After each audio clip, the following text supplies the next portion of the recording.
Welcome everyone to this episode of Level Up Podcast with a special guest, no one less than Patrick Collins. Patrick, how you doing, my man? What's going on? Doing well, Raza. What's popping? How are you, dog? I'm doing great. I really appreciate you jumping on my first guest. I will leave no stone unturned. So, No stone. Okay, turn them over. Let's go. I'm ready. Ask all me the right, questions, gatekeeper. I'm not afraid. all right, let's go. Okay, so Patrick, before we get into DevRel and Web3, you becoming a founder, I did some digging, and so in Oh no shit. particular, Oh yeah. no. Oh, I already hate this. Okay, what did you dig up on me? In no particular order, you've been a counselor, a cook, a consultant, a recruiter before you worked as an engineer. And so, my question is actually very simple. How did you land in Web two? I believe Web two first, right? So you land in Web two. Yeah, What yeah. is that journey like? So what? You just popped onto my LinkedIn real quick. You know, read my LinkedIn back to me.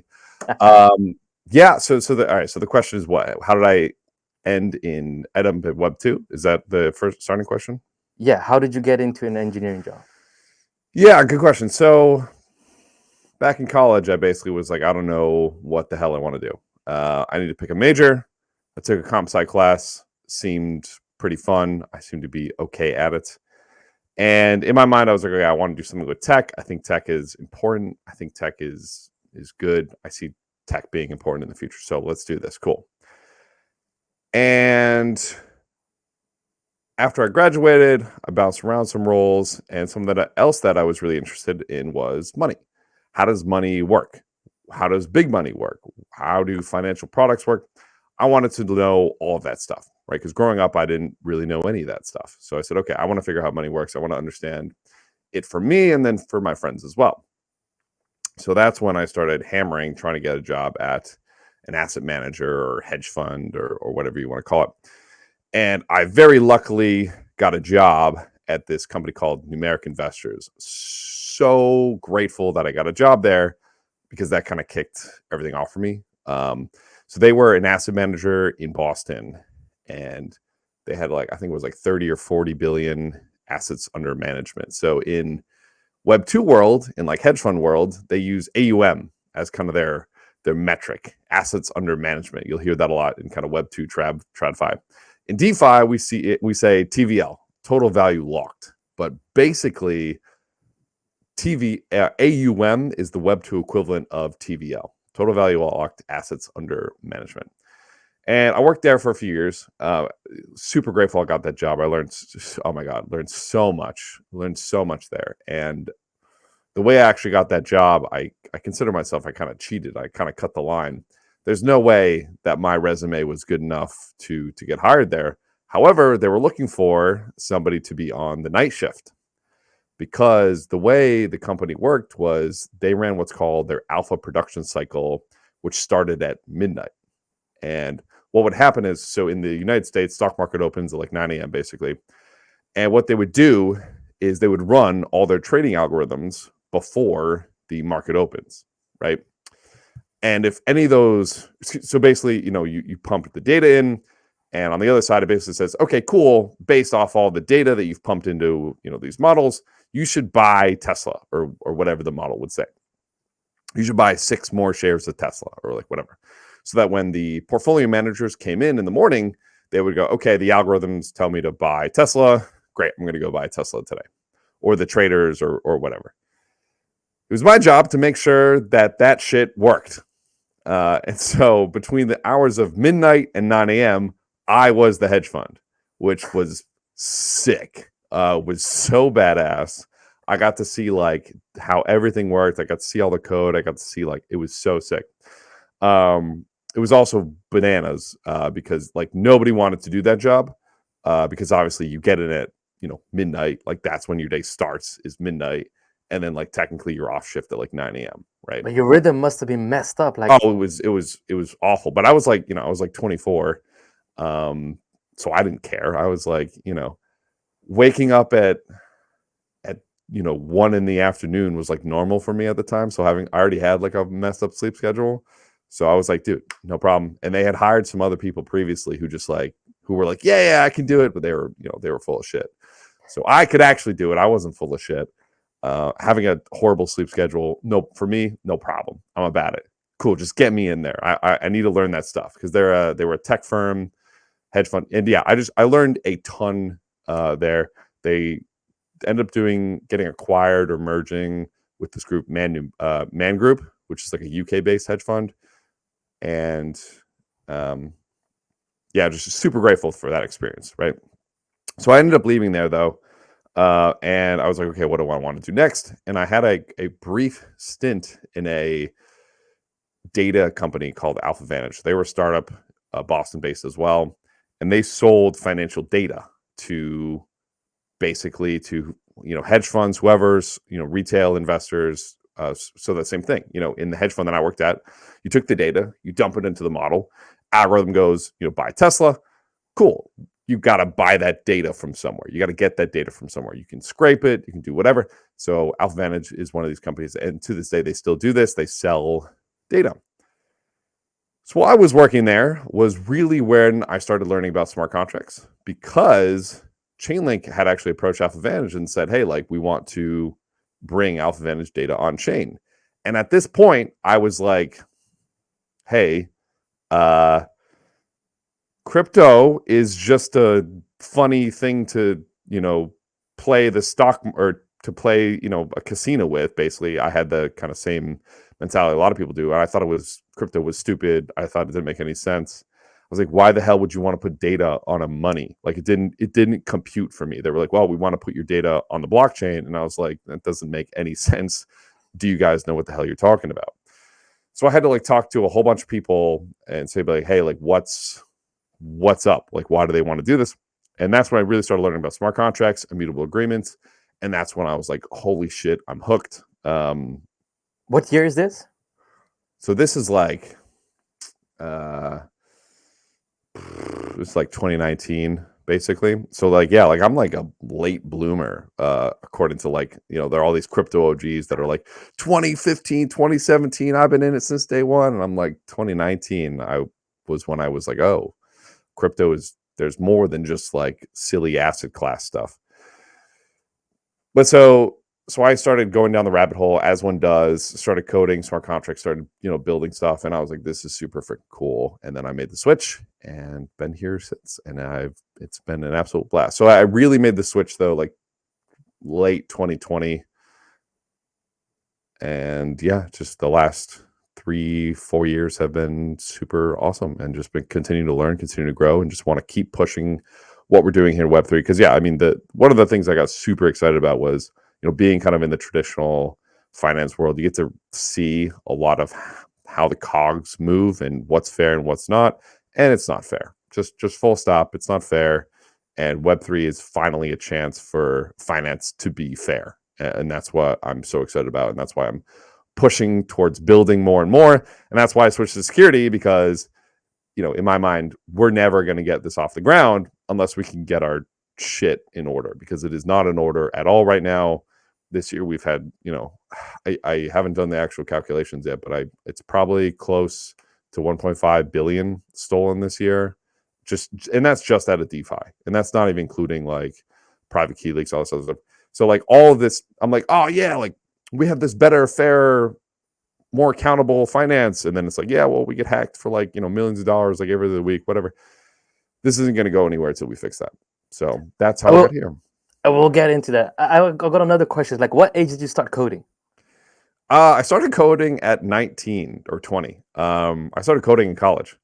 I didn't even know how to type in college. I started coding in college. I started typing because I don't have a computer. Like my house, we had like a computer growing up, but like there were like 5 or 6 of us who were trying to get on the computer. So like I couldn't just like use the computer, right? So yeah, I learned how to type in college, learned how to code in college. So not when you were 6 months old. Like no. I mean, I'm not, like, and this is probably why I'm not like a prodigy building an L1, right? Because I'm a little bit later than some of those peeps. Yeah, it's interesting. So one of the things that obsesses me, and you know that as well, is like what makes a 10x engineer. Right. And a lot of these 10x engineers, to be quite frank, started out early. There are obviously like a few enough that started out later, but I think that there's this notion that everyone that is like you are a local celebrity in Web3. It's like, oh, he must have started this thing when he was 5 years old, and that's just like not the case for a lot of us. Is where we started out a lot later. I mean, you're saying you're a late bloomer. I don't even want to start on one, say when I started, but I mean, yeah. So me saying I'm a late bloomer is probably diminutive to the people who started way later than me. Like I know people who started coding at like 30, mid 30s, right? And they're killing it now. Yeah, like if that's when you want to start, great. Like I work with people who've started coding way later in life, like than I am even years old, right? So 100%, like you can start whenever you want and get going. I mean, now is even easier to start with all the AI tools. You can just ask ChatGPT, hey, like how do I start this code base, and boom, you know. yeah, let's dive into that. So before we tap into all the DevRel questions I have for you, and Sure. then we'll go into like you becoming a founder. According to you, what makes a 10x engineer? How good you are at Vim. Stop. I mean, like, am I wrong though? All right. How many Nah. times you touch the mouse? If you touch the mouse, you're bad. You're not a 10x engineer. If you ever touch the mouse, you're not 10x. Like, let's be real, Raza, huh? You know this to be true. Um, Yes. so that's kind of a joke, but it's also like kind of not, right? So getting super familiar with the tools to the point where just everything's automated, that's one of the things that makes a 10x engineer. Somebody who can take from idea and really execute and just go, right? Just understand the architecture, just go.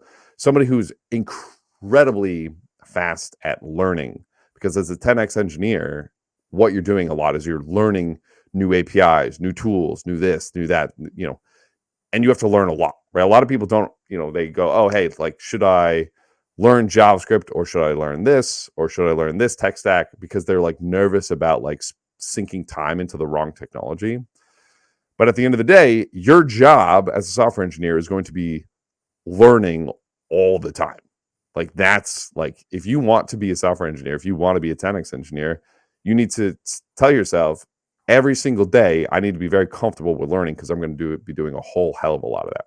Now you can like, shut your brain off and just like, rip tests, use a single language. I mean, hell, there are a lot of people who their whole career is one tool, is one thing. They're dedicated to one thing.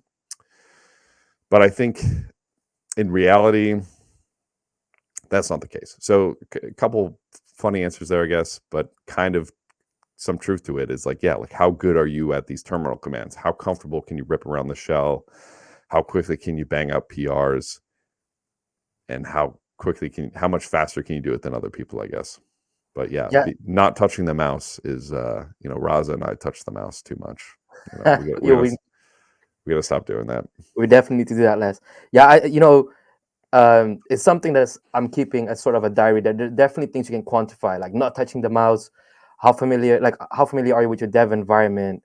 I think that for the thing that annoys me the most is when people say you need to master the fundamentals, and then what they mean by it. But it's true, like understanding how the fundamentals of computer science, for instance, when I jumped into Web3, that was more apparent to me than ever. At the end of the day, understanding distributed systems, consensus mechanisms, this all goes back. There's this MIT course that teaches distributed systems. It's like free and open.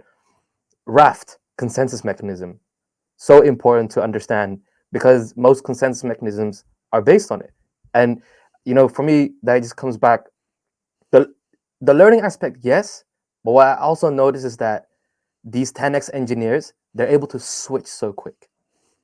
They're able, like I've seen 10x engineers, like when I was in SF, dude never touched React, picked it up in an afternoon Yep. because he just understood how it worked. Yep.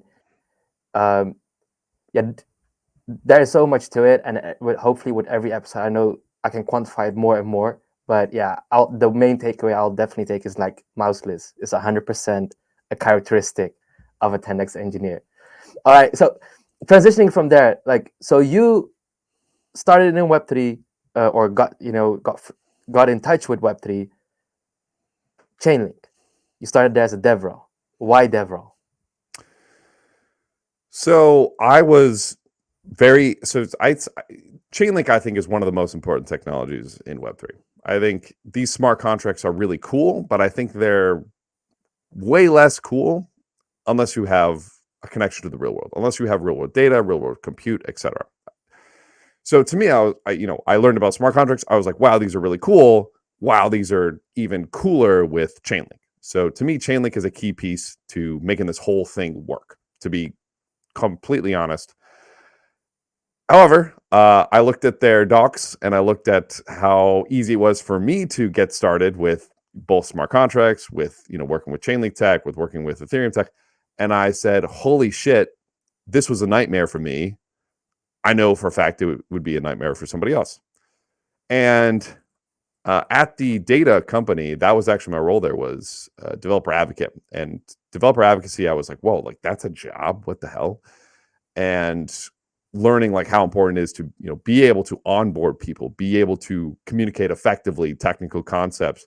To me, that was so cool. Like that was so interesting because I get to be super technical, I get to build, I get to do all this stuff, but I also get to kind of be me in a way. Like I consider myself to be a little eccentric at times. I've made some very silly, stupid videos, but they're a lot of fun for me. I like building projects. I like doing crazy stuff with tech. It's a lot of fun for me.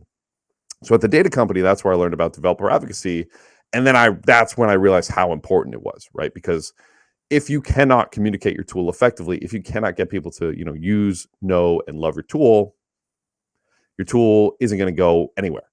And we actually see this a ton in Web3. We see kind of very technical teams who suck at marketing, who suck at kind of conveying this information. Nobody uses their tool. They might have the best tool in the world, but nobody knows how to use it, so nobody uses it. Not to call anybody out, but one in particular that I am going to call out just because I don't think it's a secret here. HEVM. So there's a formal verification tool called HEVM in the Ethereum world. It's built by the Ethereum Foundation. Absolutely massive brains building this thing. Crazy, huge brains. It's impossible to use the tool. It's impossible to use the tool, and it's to no fault of their own. They're just not really focused on that, right? They're focused on just making this amazing thing, and they're spending less time on doing the documentation and getting people on board. And it can be hard to find resources to do that at the same time. It depends on the organization's goals, etc. But yeah, we see this type of thing in Web3 all the time. There are some companies that are amazing with tech, terrible with marketing. Some companies amazing with marketing, terrible with tech. And then I just love DevRel because it's kind of the middle. But so the question here, anyways, so why Chainlink with developer advocacy? So yeah, I saw the Chainlink documentation and I was like, I can help here a ton. Let me help you guys out. I would love to be a part of this journey. So I think Chainlink's super important, and I think onboarding. And to me, one of the most important things at the time was we need to onboard people to Web3. That's the only way it's going to work. We need to onboard people to Web3. I still think that's true to this day, and in fact, I would say that's probably even truer right now, which is a big reason why we launched Updraft actually, especially because we have a terrible image at the moment. Web3 has a horrible image right now, but that's I'm ranting at this point. Nah, it's all good, and we're definitely gonna come to you're heavily focused on education. Before I jump into what was the moment you thought, dude, I need to create a 12-hour course that literally, that started literally so that's my starting point, by the way. I think my first formal quote unquote formal education, not quote unquote, it was my first formal education, and I'll just put it on the record. I beat Patrick in a competition. Yes. Oh my god. That was who could click buttons faster. Let's be honest, huh? But to your credit, it started with the Python 12-hour, 16-hour course. I really want to ask you, what was the moment where you thought, hey, you already described, okay, docs were horrible. I definitely can see that. I can only imagine what it was like. I mean, 2, 3, 4 years ago, where someone had to get started. What was the moment you thought, I need to do something? Well, so this is actually where I think OKRs and goal setting is really important. So at the time, my goal was simple. I like having very simple goals, very simple KRs, key results, right? My goal was simple. Bring on more Chainlink developers. get more people coding with Chainlink, and then, get more people coding with just Web3 in general, right? Because in order for us to get more people to Web3, we want the developers to code stuff. And at the time, I was, okay, how do I do documentation? How do I do documentation for Chainlink? Okay, like, do we do some truffle stuff? Do we do remix stuff? What do we do? And there wasn't like a consensus on what should people do. So I had a Python background, and at the time there was no avenue for Python devs to get into Web3. So Brownie existed, nobody knew about it, right? Because Brownie was kind of like this project that was just being built basically for Curve and a couple other Python people, and like that was it, right? They weren't doing a whole lot of marketing, they weren't really doing anything. And then Truffle was kind of the big name at the time, but I hated Truffle. I couldn't stand Truffle. Sorry, Truffle. I know it's, RIP Truffle.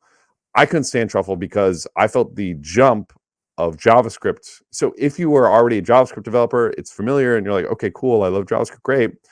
But for anybody else, it's a disaster. JavaScript, I have, my own thoughts about, I don't think JavaScript is a very good language for a testing framework for the EVM world.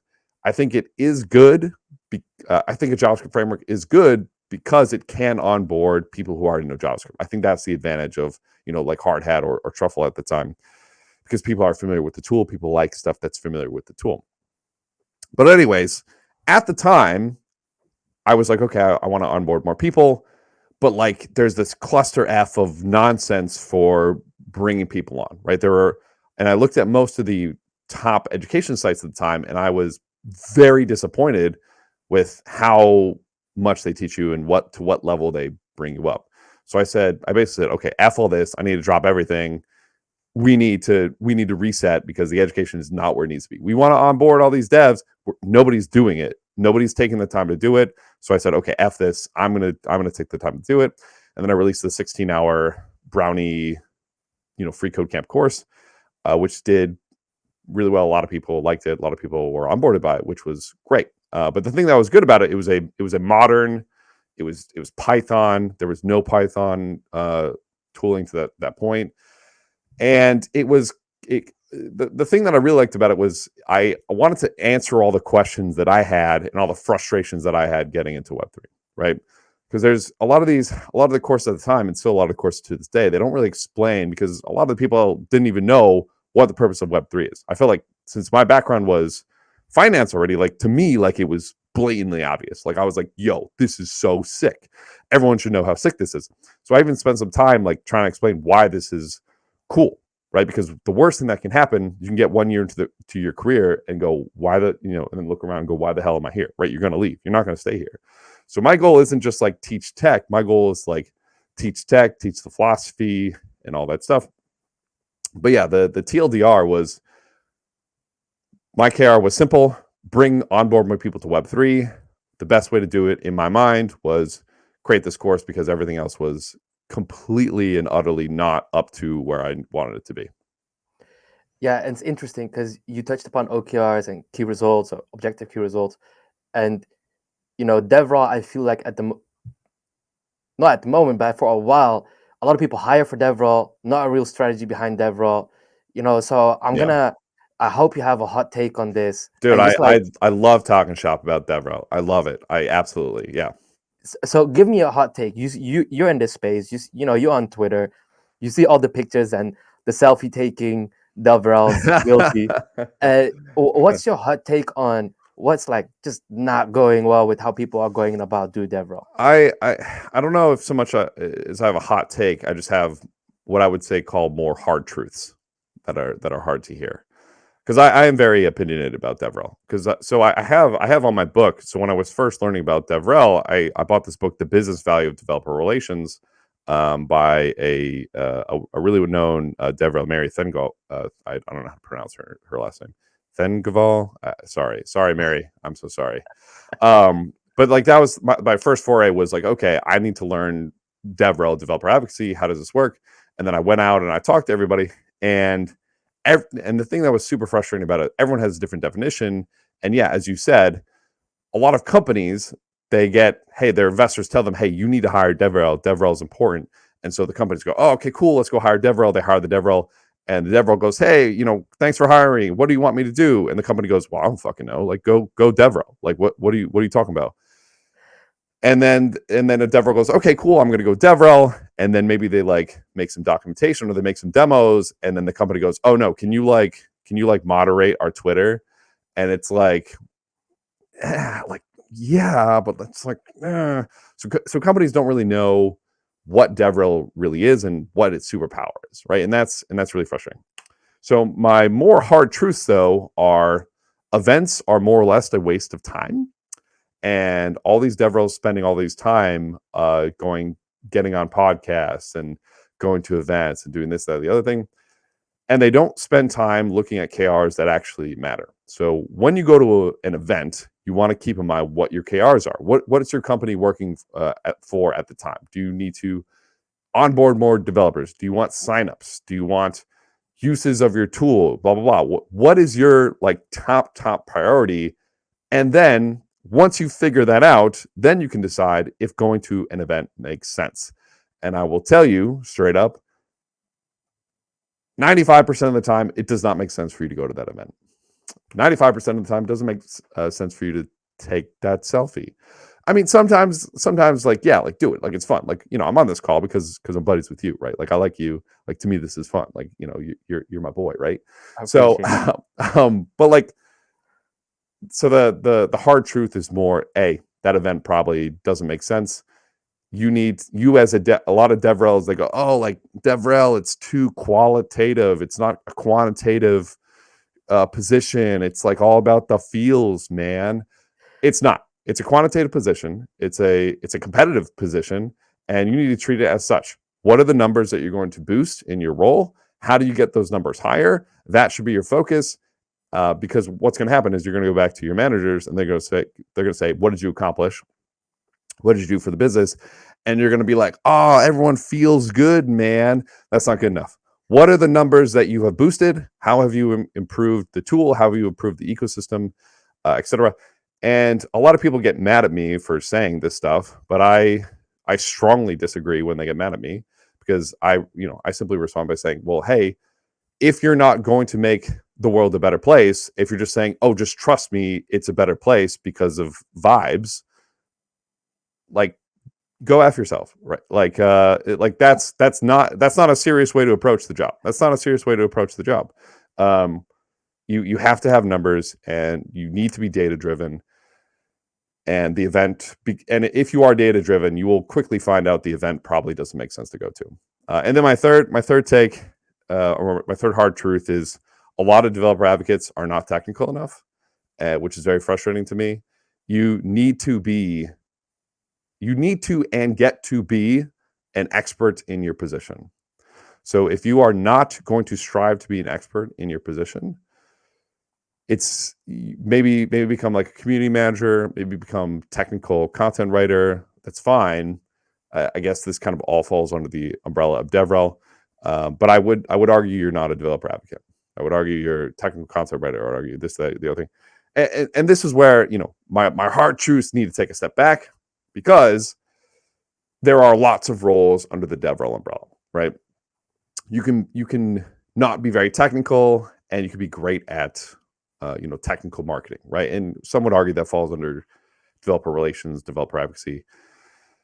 There are many roles under there. I guess from my perspective, the hardcore developer advocate is a super technical person who focuses on use, know, and love. Those are the kind of what I consider the three pillars of DevRel. You want people to use the technology, know about the technology, and then importantly, love the technology. And every single DevRel in all of Web3 should be focusing on use, know, and love Web3 as a top level objective, because we are sucking at that right now. And if we do not fix that, we will not go anywhere. So a lot of people who are just focusing on their tool and their tool alone, you're not helping out. And you're not expanding the pie. And yeah, it kind of sucks sometimes to tell your boss, hey, like I need to spend some time just like teaching people Solidity. And they're going to go, well, how does that help us? And you're going to have to figure out a way, because if we don't push that, we're not going to make it. So we need to onboard people. We need to do a better job of onboarding people. And I guess this is my hard take. Developer advocates need to step up because they have not been stepping up. Yeah, and so I actually have a specific question about that. Also, I'm reminded of a conversation with a protocol of which I will not name in New York that stopped doing events, I believe, shortly after because you shared. Because I ranted about how I was like, they're a waste of time. They're not moving the needle. Like, yep, and they just stopped going to events. And to be honest, like I was like, hell yeah, like good. Don't go to events. You're wasting your time. You're wasting your money.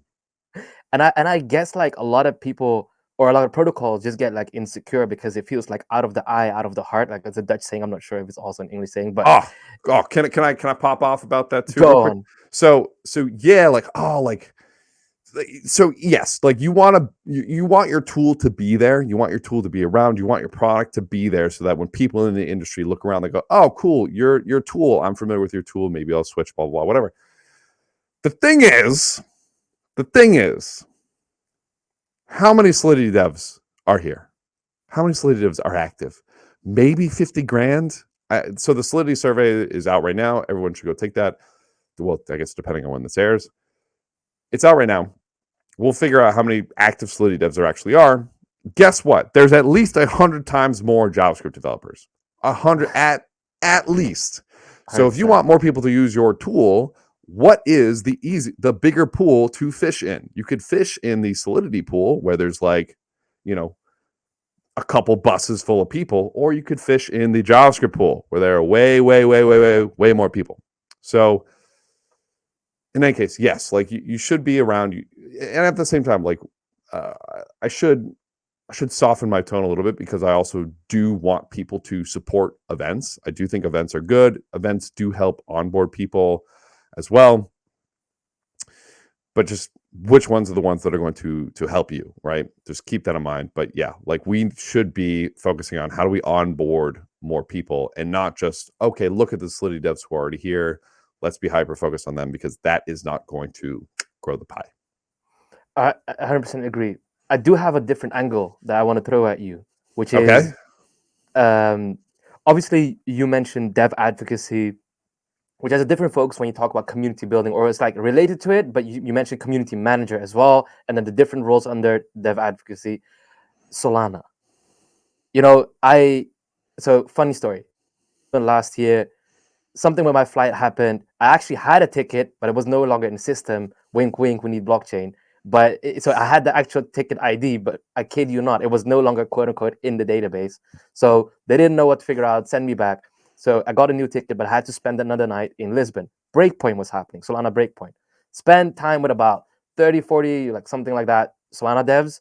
And I was like, okay, cool. Tell me, this was an opportunity for me. Tell me why Solana. The amount of times I got as a response vibes, or no, for real, like I'm not messing with you. Or like I was like, okay, but what about Candy Machine? Like, their JavaScript framework. They're like, oh yeah, it sucks. We never use it. And then I was like, okay, but surely it's maybe because you can use Rust that you're here with Solana. Yeah. I mean, that's cool, but I mean the vibes, like Breakpoint was great, and they gave me a bunch of intangible answers, which didn't help. Now there are a couple of practical things why I think during that time last bull Solana was successful, but their developer community very much revolves around their iRoll events, among others. What's your take on that? So so it's been a hot minute since I've been to a Solana event. So let me just say that. It's hard for me to have a take without actually digging deep. It's been, I want to say the last time I really played with Solana was 2021. But look, what did I just say? If you're KR, if you go to your boss and you go, hey, do this because vibes, you're doing it wrong. So if that's the answers that you got, that's not the answers you should be getting. That doesn't work in the long run. That might be cool in the short run. Might be cool to be really flashy, pull some name in. It has no legs though. And that's the issue there. So if Look, so any L2, all L1, any dev listening to this, and another dev shows up and goes, "Hey, why should I use your tool?" If you answer with vibes, you gotta switch. You gotta get out of there because that is the wrong answer. So, So really, did they really answer? So, all right. So it's been a hot minute since I dove into Solana, but last time I checked, it's more. There is more tech there than just vibes. But no, so don't get me wrong. But I don't know. So again, in my conversations, a few mentioned TPS and stuff like that, but really, like, yeah, that was around the time Solana went down a lot as well. So they were yeah, joking about that too. yikes. And again, I didn't want to dive into this side of things, but I mean, there were a lot of NFL players, artists that were just like launching their collection. So Solana attracted from a brand point of view a lot. They had the Solana store. I mean, the phone was already announced like a couple of times, so it felt like it was the ecosystem that was puncturing, let's say, outside of Web3 a lot. Right. So there were like a lot of practical things that attracted to them. Solana was pumping a lot. I mean, so but from a dev point of view, like back then I was heavily busy or like focused on developer frameworks like SDKs. Yep. Like it was the time where I was kind of like not too deep, to be quite honest, in the Solidity side of things. I thought everything can be abstracted away, and so I was heavily focused on their Candy Machine framework or Candy framework. I'm not sure what it's called. But yeah, I was just surprised by how much they were attracted to programs and structures that would set them up for, the whole builder to founder journey, as I like to call it. And that really attracted them to that space. Yeah. I mean, so I mean, this goes back to kind of what we were talking about before, right?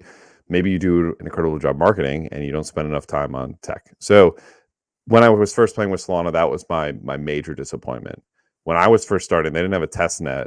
They only had a mainnet. And whenever I wanted to do a demo, they were like, "Yeah, just deploy it on mainnet." And I was like, "No, I'm absolutely like."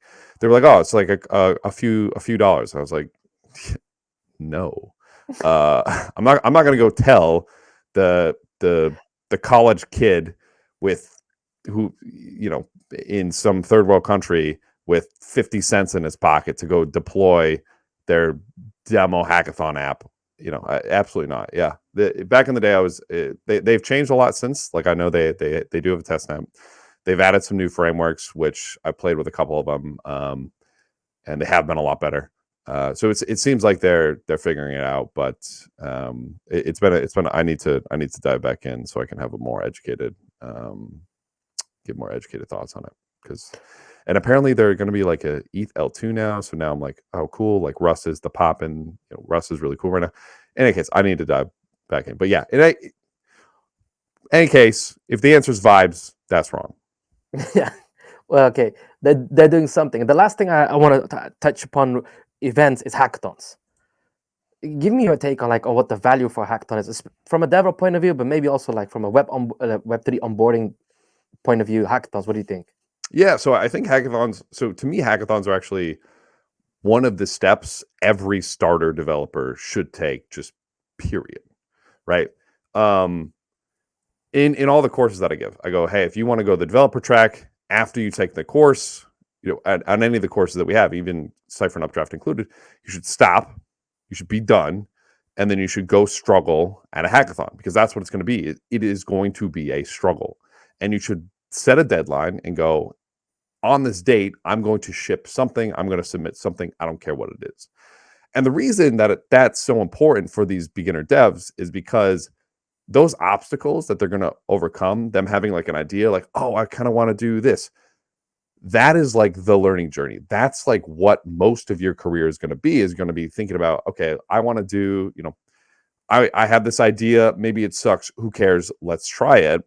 And then you'll figure out all kind of the hurdles of the technologies that we're working with here, and what is possible, what isn't possible, and how far can you go, etc. You will learn so much from hackathons that, to me, it's literally like a crucial step. And then maybe you don't do a hackathon, like you can 100% like do your own side project, and like that's just as good. But hackathons are great because they give a deadline. Often they give prizes. You can be exposed to new technologies, etc. So for hackers or for developers, the benefits are obvious to me, and they are profound. So on the other side, okay, what's the benefit for the sponsors? What's the benefit for the developer advocates? So to me, the benefits are also pretty obvious, but this is where it's important to know exactly what you're looking for. If you're looking for usage, if you want people to use your tool, then running a hackathon where you put like a little prize on your tool, you do a couple little demos. Hey, here's the tool. Here's what we can do. You're going to get people using your tool. You're going to get people exposed to your tool. So here's a question that I pose to a lot of people. Raza, did you study computer science in college? No. Okay. What was the first language that you learned? Python. First language you learned was Python. What did you use in your job, in your first technical job? What language did you use? Python. You used exactly my point. The first tool that you use in your developing journey is likely going to be the tool you continue to use on your professional journey. So, at a hackathon, you're exposed to a bunch of new hackers. Your tool gets inserted into their brain. Then they go get their super cool job and they go, oh yeah, I already know how to use this tool. I'm going to use that here. And that is the crazy superpower. The hard part of that is your return on investment comes a few years later. And that's a tough pill to swallow for some companies. And it's a tough pill to get correct, because you can do that and you could say, hey, we're offering $1 million for you to use our stupid, worthless piece of crap. You're going to get a lot of people who submit projects just to tap into that $1 million, and your technology doesn't stick.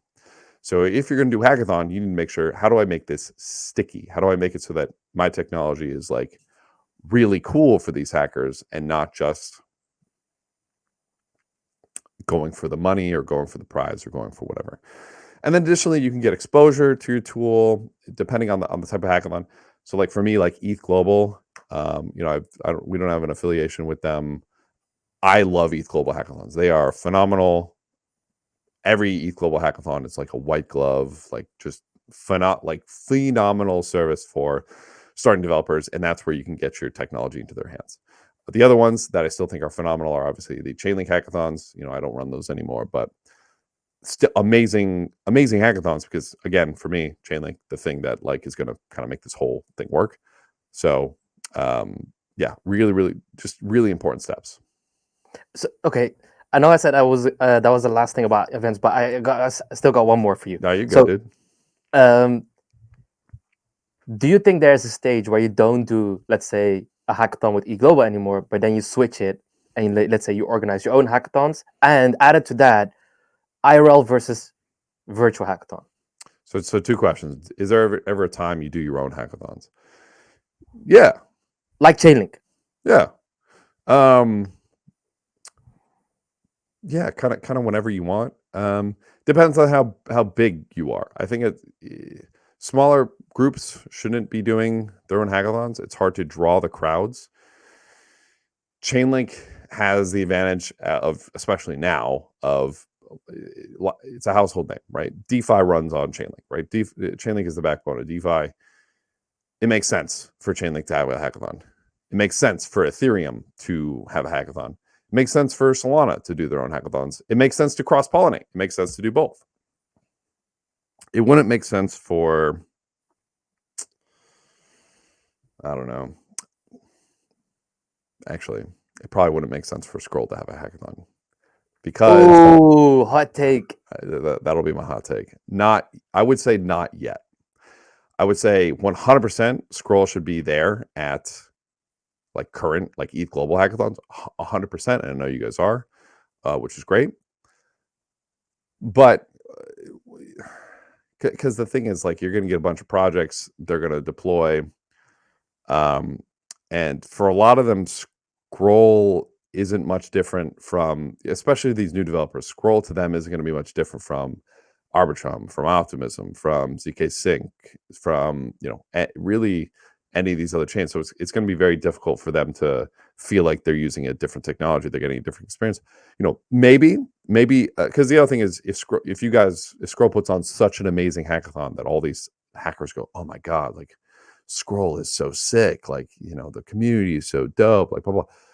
That's sure, like that could work, but I would argue that it would be difficult for scroll to get the same reach that some of these others could, right? So Chainlink right now, they can get that reach.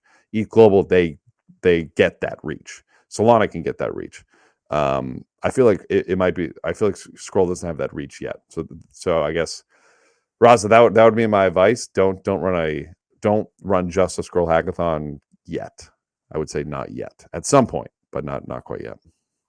But okay, because now I'm going to continue on this because it's actually where we might differ in opinion. Like, I love Eat Global Hackathons. Let me just, like, on the record. I also agree, phenomenal job. But most L2s, let me take a step back and say that most L2s, adoption is one thing, but at the other hand, when you talk about ROI, there's a lot of cost that goes, generally speaking, hackathons, not just ego, but like generally speaking in hackathons, there's a lot of cost that goes into that.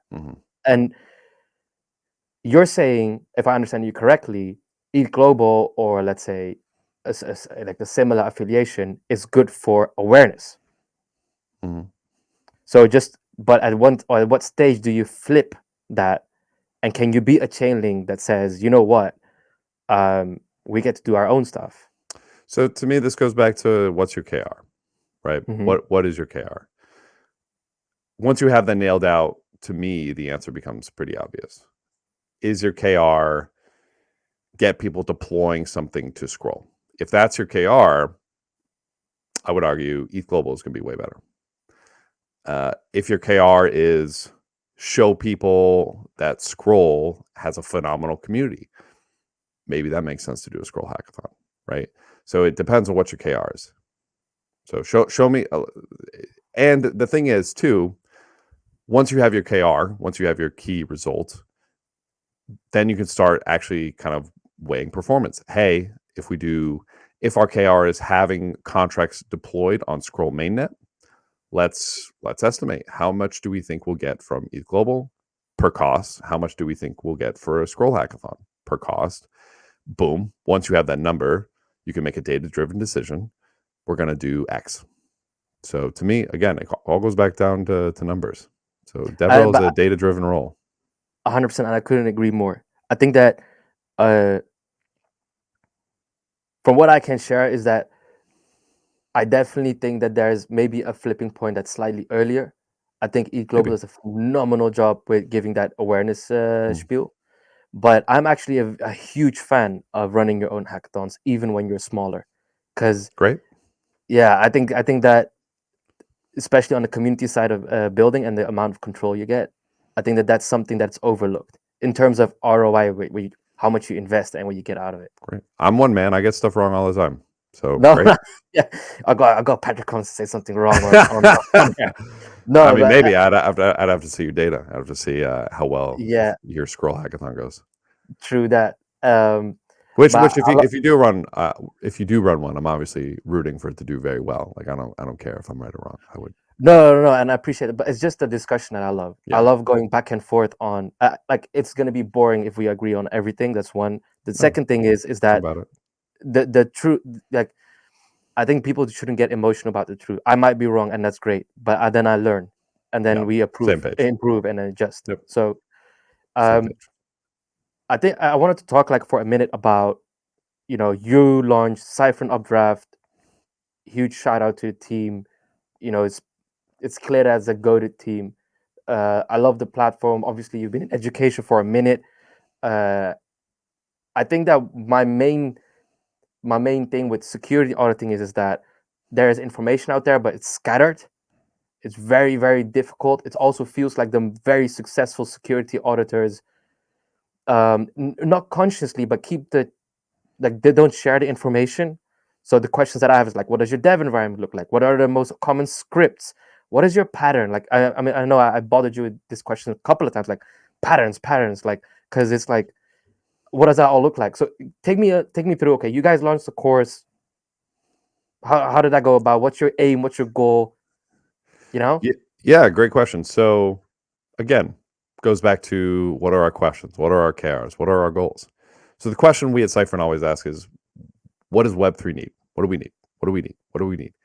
And a big thing that we need right now is security. And we'll probably need that for quite some time because we are not doing a great job. Some people even said, hey, like, Patrick, why are you doing security? There's enough security people in this industry. And I said, well, if there's enough security, then why did we lose $3 billion a couple of years ago? Huh? Can you answer me that? And then they can't. And then that's when I say, yep, there you go. So to your point, yeah, it's difficult to get security information for a lot of reasons. Some of it's scattered. Some people don't know what's the best practices. And a big reason for that is actually different than what you'd think. I would argue it's not because people are gatekeeping that information. I would actually argue because the setup is what is already out there. Like the knowledge is so I've done interviews with just so many security people, and a lot of them real basic setup. Hey, yeah, my VS Code and Foundry. That's it. That's what I use. Sometimes I pop into Remix. Like that's it. Yeah, sure. There are some people who, they do formal verification. Some people do fuzzing, this, that, other thing. The vast majority of people, they're like, yeah, like my VS Code and my what's between my ears, right? So they just like what? Download the repo, go through it. Like I don't know. Well, if you take the security course, you'll see. I have not yet. I know. But yeah, so that's a big reason why we launched the security course. Exactly what you're saying. Like, hey, like what's the process? How does it work? We say this is the process. This is what the top people do. You can copy exactly what the top people do and hopefully see some of the same results. Now, unlike developing, security is definitely, I would argue it's tougher. It's just a tougher, well, I should say it's different. And the reason I'm going to say it's different is because there are some security researchers who are terrible developers, and there are some developers who are terrible security researchers. It's actually kind of crazy how many like insanely goated security researchers out there who suck at coding. Like it's so it's like what? And they just understand business logic and they understand what code is supposed to do, and they can just see when it doesn't do what it's supposed to do. Interesting. So, but yeah, so to, like what's the setup? It's and what is a traditional audit? So there's no silver bullet. I will say that there's lots of different ways to attack the problem, but I guess like the traditional setup is, yeah, you download the repo. Step one is you get context, like what is this code supposed to do? So actually step one is usually reading documentation. It's like, it's not like ripping through the code. Like most bugs are actually not some weird, obscure Solidity thing that they messed up. It's usually an incorrect implementation of business logic. So in order for you to verify if a code base is secure, you need to understand the business logic. Security reviews are really more saying, what is the code supposed to do? And then does the code do that? That's it, right? So if you're like, hey, every 10 minutes, this should send a transaction and it does every 9 minutes, that's an incorrect business implementation. Can that be used to exploit the protocol? Maybe not, but even that right there, that would be considered a low finding probably because the protocol is wrong. The code is wrong. It's not doing what it's supposed to be doing. If you could use that to like then steal money, then it becomes a higher severity issue, like a medium or a high or crit, or depending on whatever your scale is. But yeah, anyways, step one, read the docs. Step two becomes kind of hairy. It's kind of whatever you want to do. Step two is usually then start walking through. Then start walking through the code base, seeing and looking for where the docs do or do not match up with what you're looking for. So in the security course, we kind of break it up into a few different phases and then subphases. We call it like scoping, recon, vulnerability identification, and then reporting. Where scoping is that initial step where you're kind of like, hey, like exactly what code am I auditing? How long are you expecting me to do this? Because most audits are time boxed. Just kind of getting all the details of the engagement down. Then recon, where you're understanding what the protocol should do. You're reading the documentation and you're kind of walking through the code to see if that works as well. And then vulnerability identification, where you're looking for these bugs in the code base. You're looking for where it doesn't match up, and then finally reporting, which reporting is usually an under-indexed on stage, but you need to effectively communicate to the protocol, this is an issue, you need to fix it, here's how I would recommend you fixing it, and here's why it's so important to fix. So, and then there are 3 phases, but I mean, that's essentially it. So yeah, it's walking through the code base. Sometimes you're writing tests yourself. Sometimes you're writing fuzz tests. Sometimes you're writing formal verification tests. There's no silver bullet. There's a lot of different ways to attack it. I know we're on time, and I actually had a whole section. We can keep going if I don't have anything next. If you want to keep going, I'd appreciate it a lot because I let's go. actually want to go. I'm on Christmas time. Oh, dude, love it! I love that. I actually want to go back because I forgot the second question. I don't think we touched upon it, which was like virtual versus IRL, and then we'll go back because I really this is something that's keeping me up right now, which is yes, because because I agree with your take on events. I think that when you say events, you don't necessarily mean hackathons. So it's like you separate out those things. I'm a huge fan of hackathons. And I also think that the IRL hackathon is just wildly different versus a virtual hackathon, and also what you can get in terms of return. So what do you think?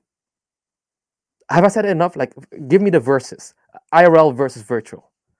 What's your KR? Goes back to that. So let's say my KR is onboarding devs in my ecosystem. What? So how many? What's the number? So KRs are very specific, right? Yes. We're going to onboard X. What does onboard mean, right? Yep. Does that mean use the tool? Does that mean deploy? Let's do this exercise. Let's do this exercise. Okay, great. What's your KR? Let's say I'm gonna give I'm gonna work with benchmarks. Say what I mean is, let me explain. So let's say I can quantify right now we have 100 devs. I believe you have no business talking about 1 million. What does have 100 devs mean? Means 100 devs are actively building today on mainnet scroll, for instance. How do you quantify actively building? How did you measure that? These are repos that have steady commits. These are wallets that have bridged funds, and either these are projects that we know or devs that we can track via GitHub. Got it. Cool. I like that. And then, so my KR would be, let's tenfold that. Let's say in a quarter or 2, we'll have a very ambitious goal of we want to tenfold that, bring it to 1,000. Mm-hmm. So now when I ask you IRL versus virtual, easy. Don't do either. All right. You want your goal is to tenfold? Yeah, I want a tenfold. How many hackathons do you need to attend, and at what success rate of conversion do you need to attend them to reach tenfold? I'm telling you, no amount of hackathons you will go to will get you to tenfold. No amount. Okay, let's put a pin in that. Okay, well, 1 second. Let's put a pin in that. Let's maybe even be at a year. Okay. So if we backtrace, go back and say, okay, hackathons definitely have a value, especially for beginners to be onboarded. If you are a protocol, whether it's dev tool, to be honest, or like a layer, doesn't actually, in this case, in my opinion, doesn't matter. Like if you are a protocol, and let's say we're not talking about the awareness spiel, we're talking about onboarding, hardcore onboarding devs. There's a mechanism to quantify how many devs there are right now. Hackathon, I do feel like it's a vehicle. I also agree with, I think the point that you're making is, let's say you're spending 100K, arbitrary number, on the hackathon. You have exposure to, let's say, 2,000 devs. Eventually, how many devs are left? Let's say the stickiness left in your ecosystem is usually single digit, if barely double digit numbers. Right. So would a hackathon then be a good ROI?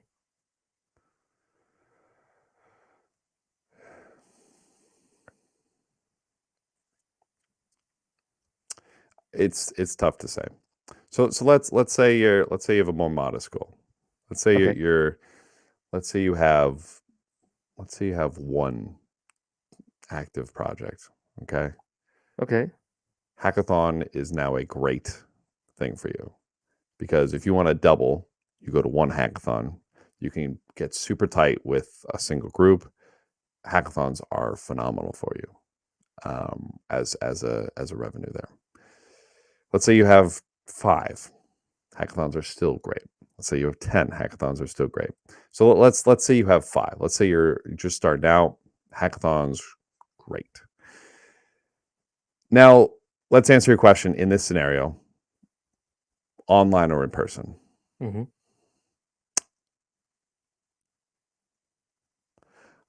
I don't know.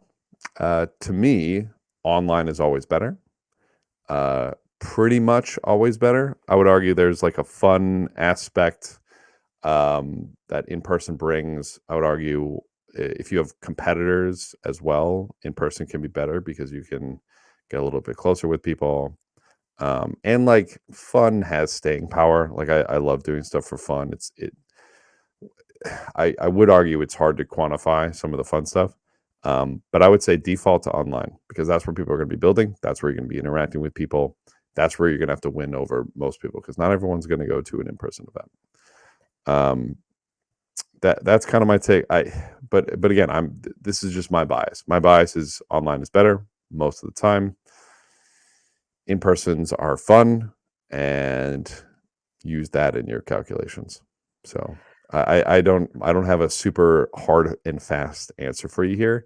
It really depends on the specific scenario, but yeah, I default to online being better. So here's my take. I default to online being better as well, but I've noticed that this concept of once you break bread with a couple of folks, you know what? You and me are a good example. Not necessarily like in terms of like a conversion for a protocol, but in the relationships you build. And Yeah, look, dude, IRL, there's really no replacement. If I look at me and Vito, look at me and Kevin. I mean, how many? I think that's a good point. You know, and this is kind of the classic like sales point too, right? Like this is why salespeople always want to get you on the phone.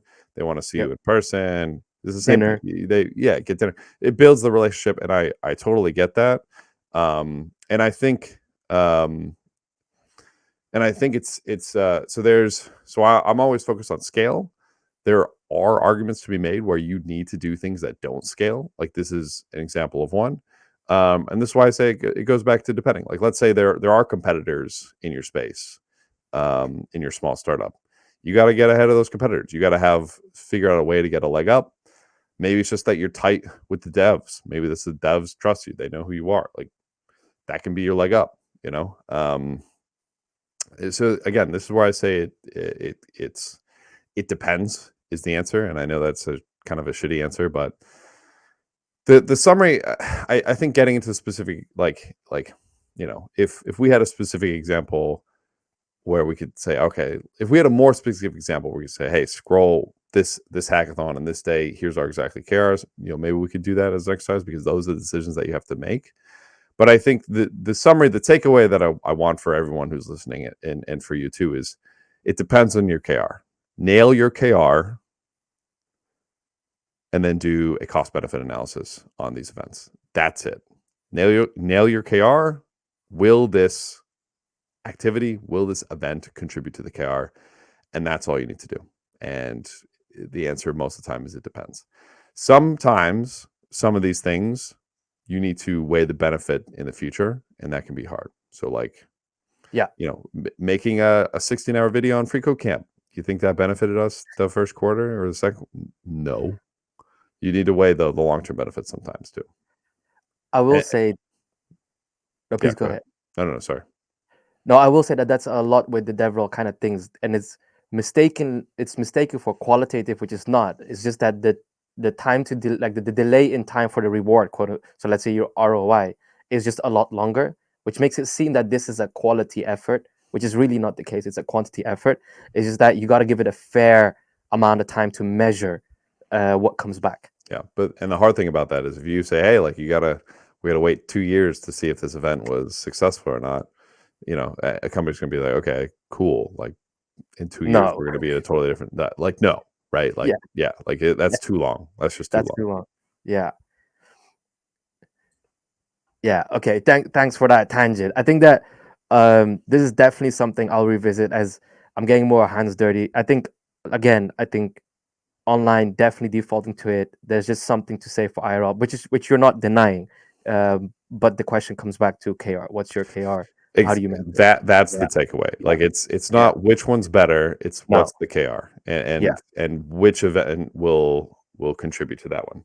yeah. So just like the last one is that you do believe, let's say, if we were like, you are convinced if you had a successful online hackathon, you could get that one project that will build out of it. Yeah, but again, and this is where you got to iterate. Like if you do that and it fails, and then you go, okay, F this, I need to do something that scales even less, Yeah. and maybe then you go to online, or maybe then you do go to in person, right? Like maybe your goal is just brand awareness. That can 100% be a goal, and maybe you just sponsor every event. Maybe you don't go to every event because the flight and the time, but Yeah. maybe you Oh just my God. sponsor every event, right? So like I'm hating on events and stuff, but like brand awareness is often a goal. So, hackathons are a phenomenal place to get brand awareness. So again, what is the KR?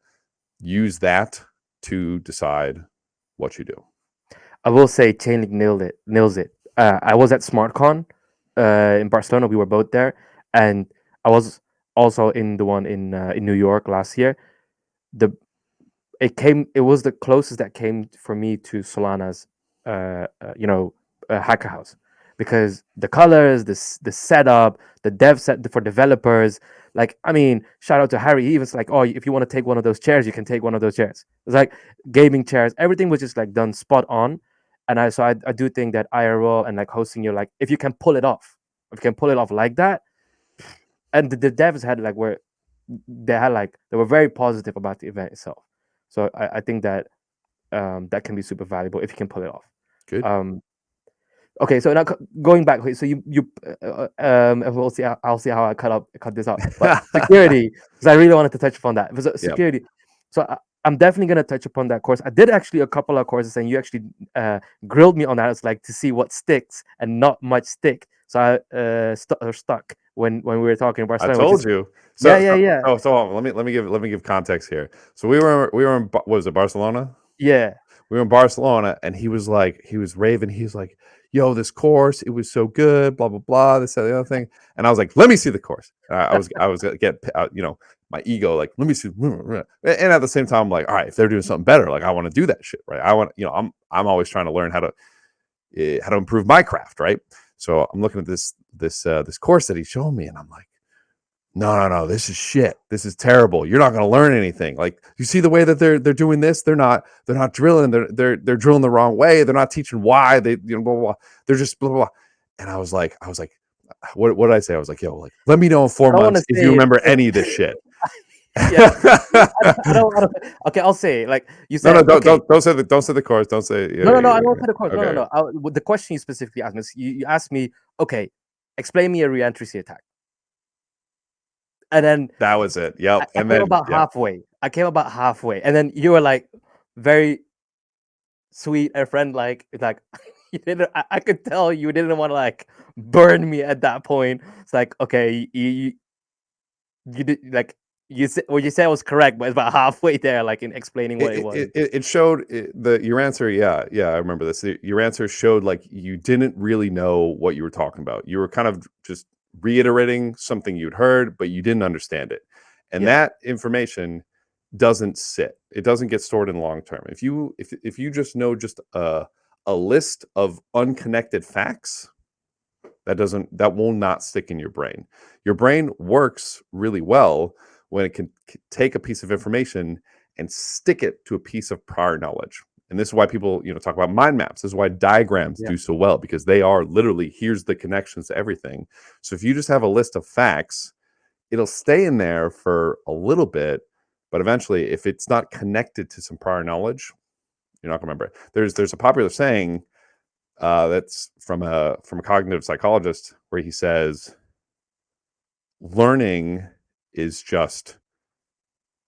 understanding is just a different form of remembering. So when you understand something, it's because you remember how something else worked and connected the two. So that's not the exact quote, but it's like something like that.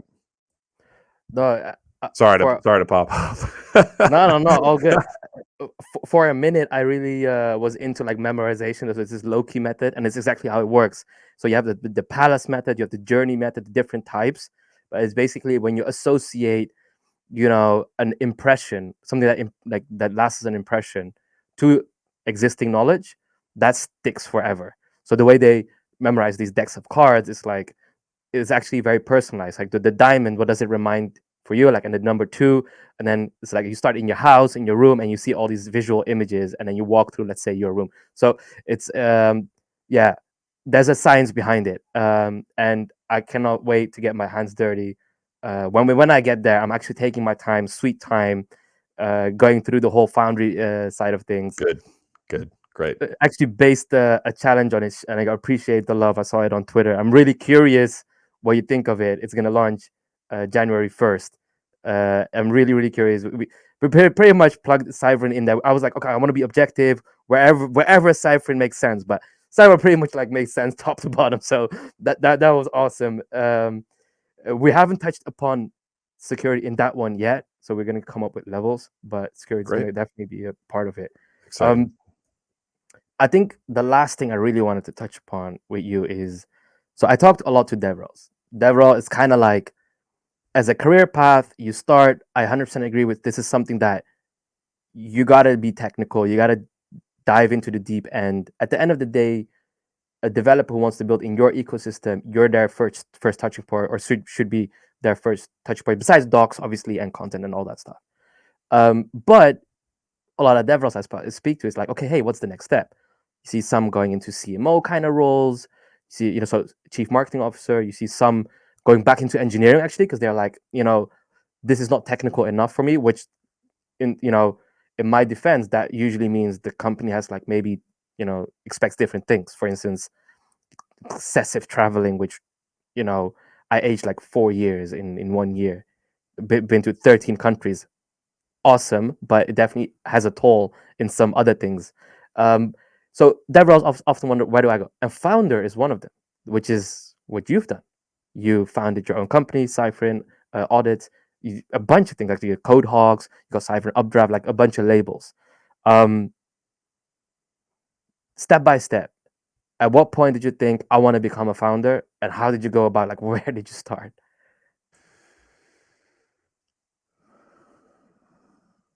I don't I don't think I ever said I want to become a founder, to be honest. I think naturally I've always had kind of an entrepreneurial spirit. Hold on. All good. Well, technical difficulties over here. There we go. The wall isn't perfectly straight, so that sometimes the tiles pop a little bit. I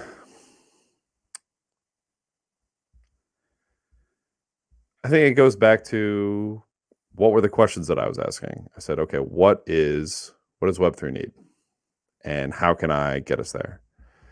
And I felt that what I was currently doing wasn't going to get us there fast enough. And that was killing me. And so I said, okay, here's what I want to do. And it looks like the only way I can do that in the way that I think is correct is by starting something.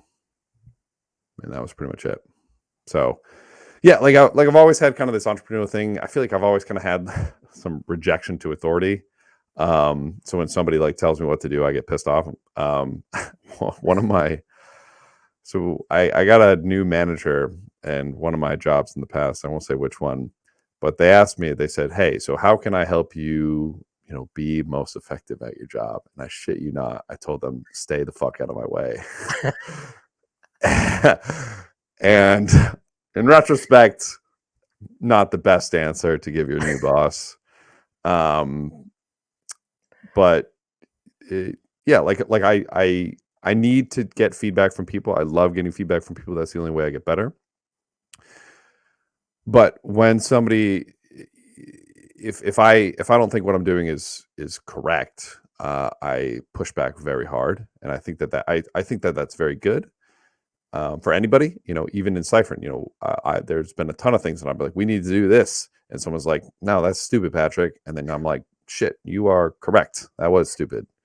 And that happens a lot, right? I need feedback. I love feedback, but it's when someone says, hey, I need you to go do this. I want to be a team player. I want to go do this, but if I'm like, no, well, here's what I think we need to do. Like if I don't understand why I'm doing something, I have a hard time doing it.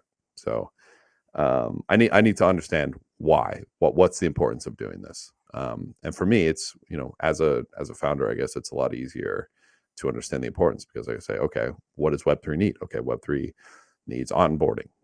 We suck at onboarding people still. Okay, cool. We're going to launch something that's going to help people onboard.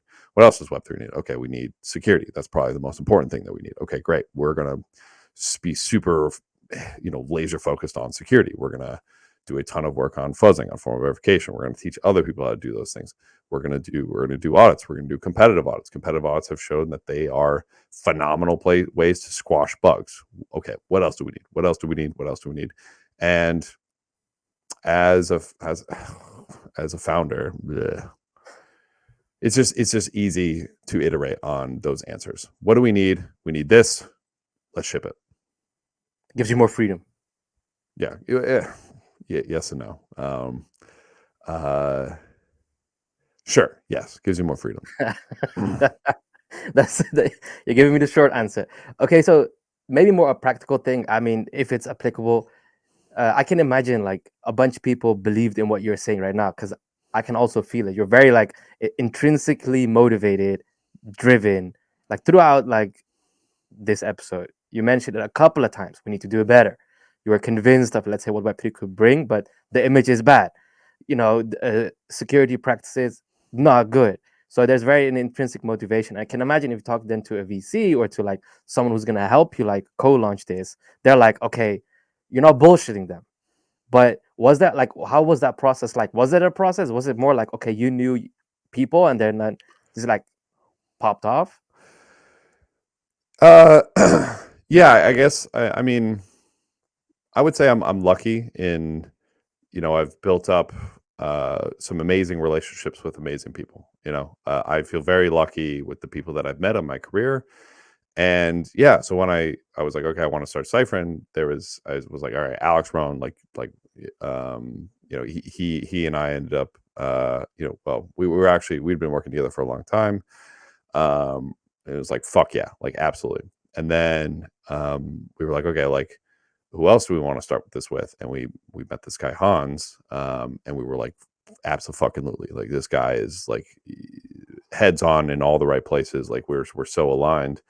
And then yeah, like a lot of other people that we brought on the team, like Vito, Jules, and then some of our advisors like Don, like yeah, I feel very lucky with the team that all the security researchers. I mean, I just want to give a shout out to the whole Cyfrin team, right? Like I feel very lucky with all the relationships that we built in the team that we're building.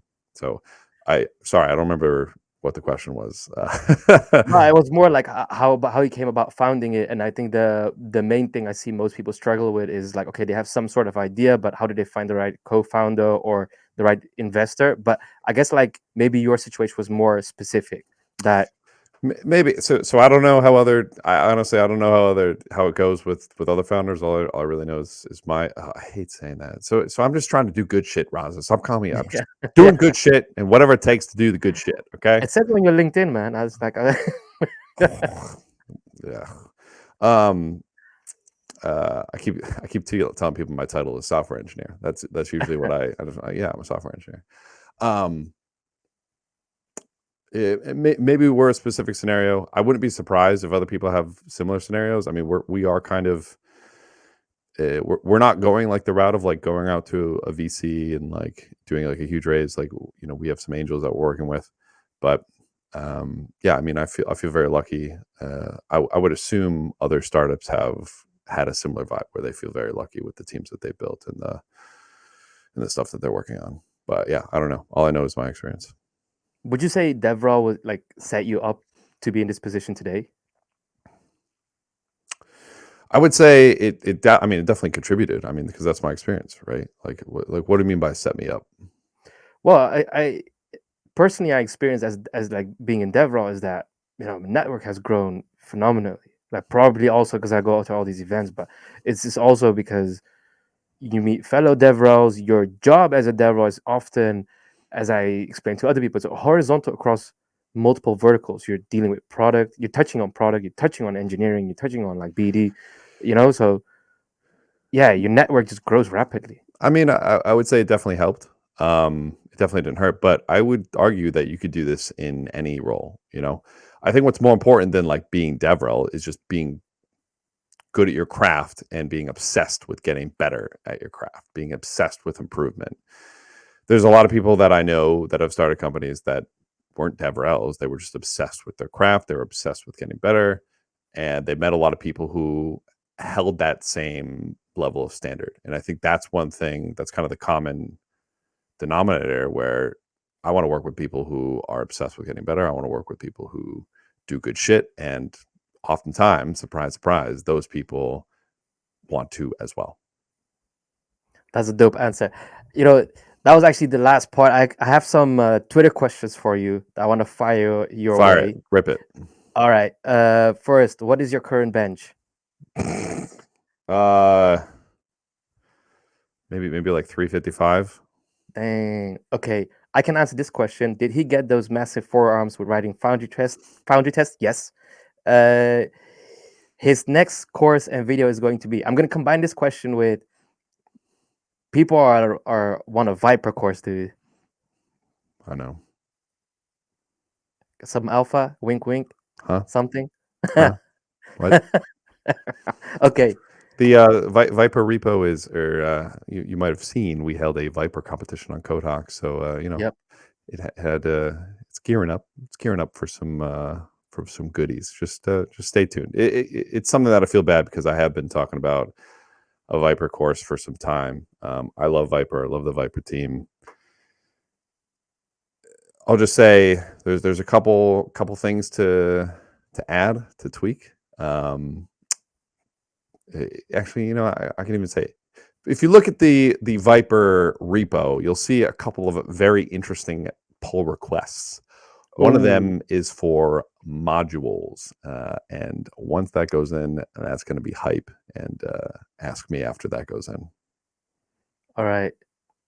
I cannot wait, but something to keep an eye out for. Raz, I got some good shit for you coming. I got some good shit, my friend. You will enjoy it.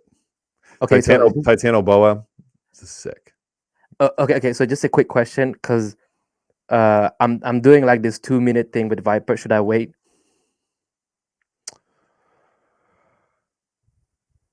You're doing a what?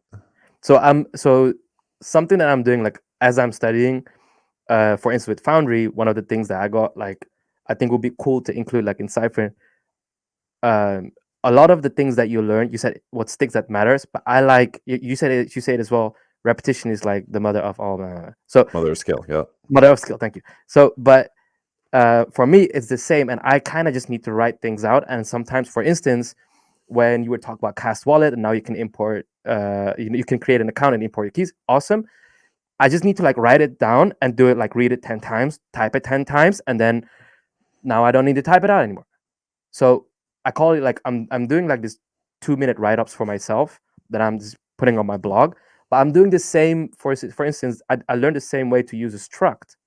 So what I did with the struct, it was kind of like one of those annoying things. Like, okay, I write it down, practice the syntax. What are the different variations of interacting with it? How do you call it? Using functions, etc., etc.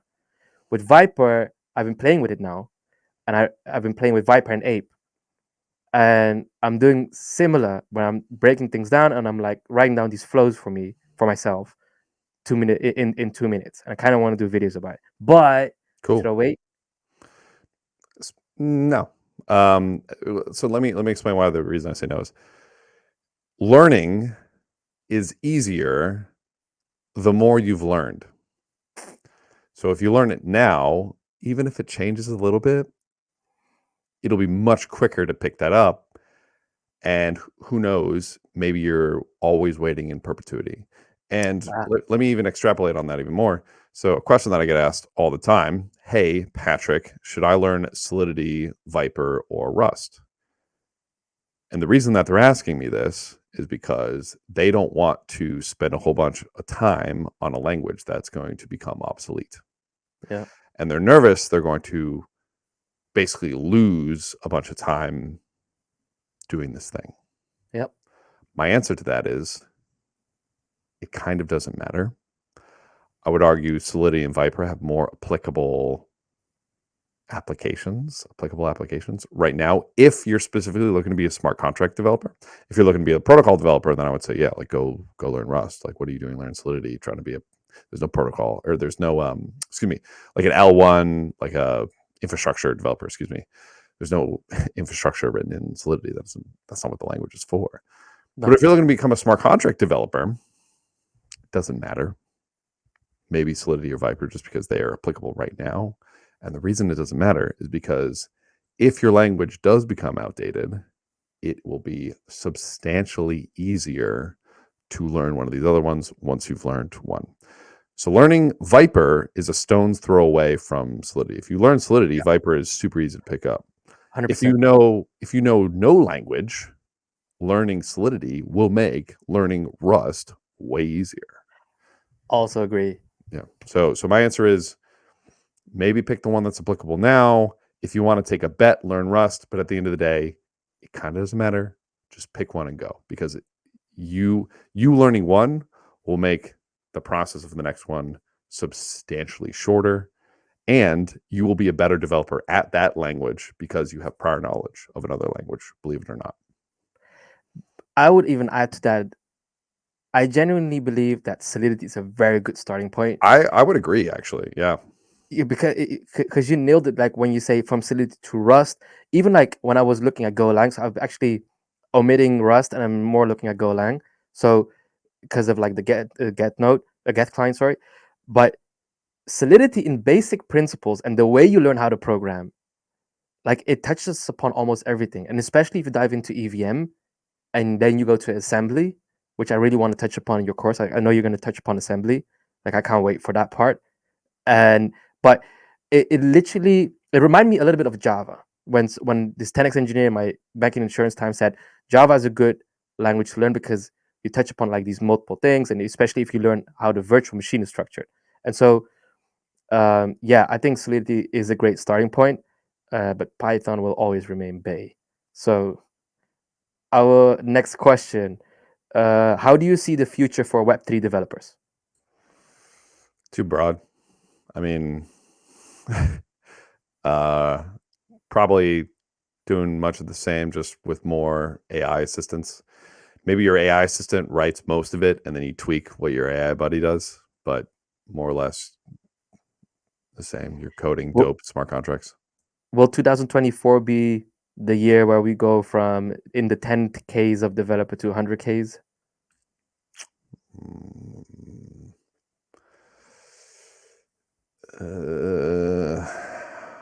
That's something we're trying to answer right now at Cyfrin. We're trying to figure out how to do that, because it's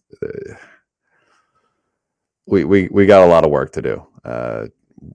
Web3 does not have a good image right now, and that's something that we need to overcome very soon. Okay, this one I like. How is Cyfrin adapting to new and sophisticated attack vectors? Oh, yeah, great question. We have a constant influx of information. So there's a ton of great newsletters. Block Threat Intelligence is one that we use a lot. It's by this guy, Peter. Phenomenal write-ups. And also, probably most importantly, Solidit.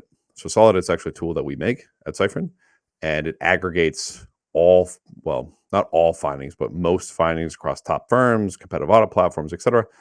And it's a great place to just learn, okay, what's the newest type of attack vectors? What are the newest findings? What's the newest stuff people are recording, people are posting? And we are masters of our craft. We're masters of the game. In order to be master of the craft, you have to constantly be like, okay, what's the newest thing, so that I can add it to our checklist. We also actually have a checklist on Solidit. So for anybody who's doing a security review and you want to make sure you don't miss anything, be sure to use the Solidit checklist. It is sick. It's actually exactly what Hans used to be the number one competitive auditor for the first half of this year. So let's go. Use that tool. It'll be to ensure you don't forget to check for stuff. So yeah. So and then we add new stuff to this checklist, so that every time we miss something, we go, okay, how do we make sure we never miss this again?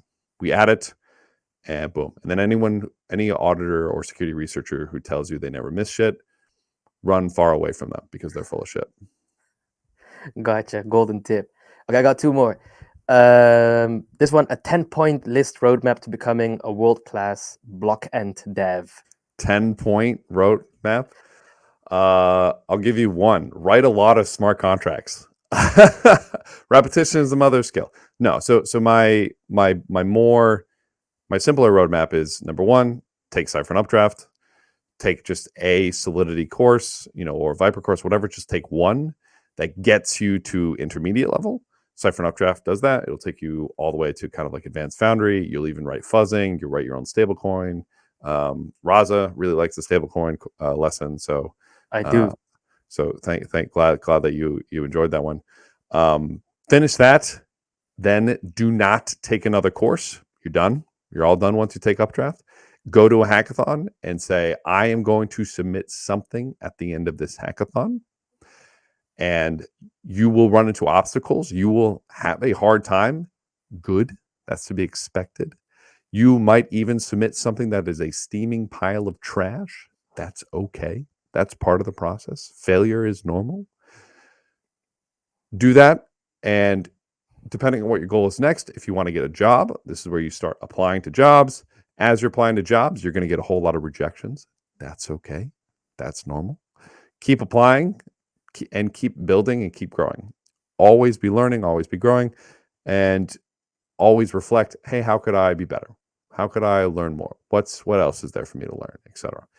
If you want to become a super badass, also take the security course. That is definitely more intense than the Solidity and Foundry course. But if you want to become a super badass, take that as well, because you will also learn just exactly how security researchers work. And if you want to start down that path, great. Take the security course. Then, in the exact same vein, as I say, developers should go to hackathons. Security researchers should go to competitive audits. This is actually exactly why we created CodeHawks, so that people can, security researchers can level up. And because competitive audits, well, they have a track record of finding way more bugs than private audits. Although private audits have the massive benefit of just crazy consultative advice as well. So take the security course, go to competitive audits, and then just keep doing competitive audits or bug bounties or your own audits or whatever until you get a job, until you just say, hey, like, I'm making good money, whatever you want to do there. So those are the journeys for both of those, actually. Real quick question, and I don't know the answer. But That's probably why you're asking it as a question, right? It's probably why I'm asking. But it's actually related to one of the things that you said about a good security auditor is that they're not necessarily the best coders. They're not best programmers. Not necessarily.